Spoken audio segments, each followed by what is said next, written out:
de salud vamos a contarles todo lo que no sabían sobre el pan, uno de los carbohidratos más consumidos en el país. Una nutricionista nos habla sobre la importancia de saber medir las porciones adecuadas para alcanzar un equilibrio en la dieta diaria. Parece que el pan es un ingrediente infaltable en las mesas de los paraguayos, pero ¿qué dice la mayoría?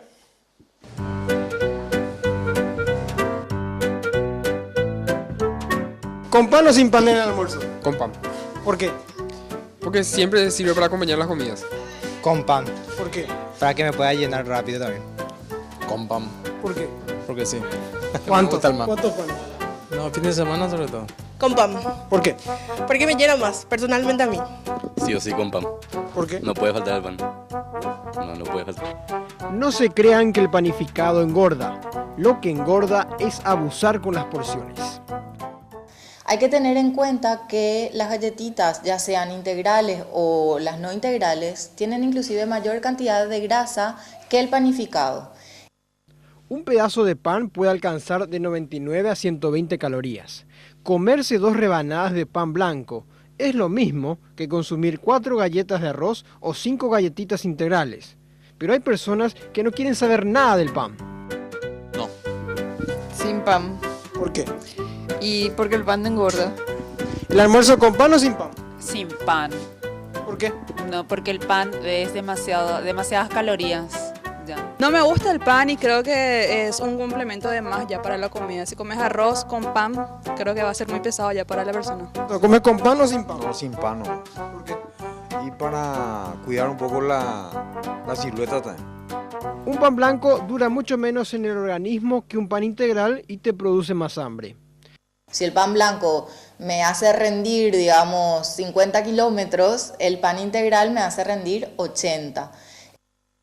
Nuestros entrevistados tienen en cuenta la recomendación de la licenciada Adriana, que exige una alimentación balanceada, donde no puede faltar el carbohidrato pan.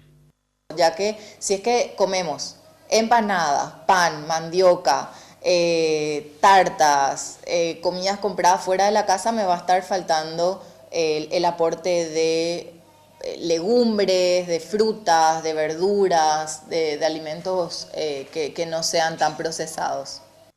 Pero no se desesperen si es que no saben cómo reemplazar al pan, porque sí hay opciones.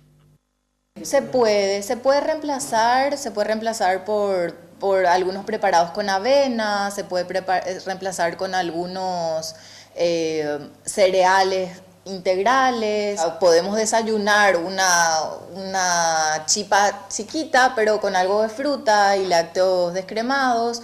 A la tarde puedo comer un panificado con algún yogur o alguna leche, pero no me puede faltar la fruta. Mis lácteos deberían de ser descremados. ¿Pueden o no los ejercicios combatir el exceso en las comidas? Nuestra nutricionista tiene la respuesta. Lo recomendable a nivel salud es realizar al menos actividad física 30 minutos durante al menos 5 veces a la semana.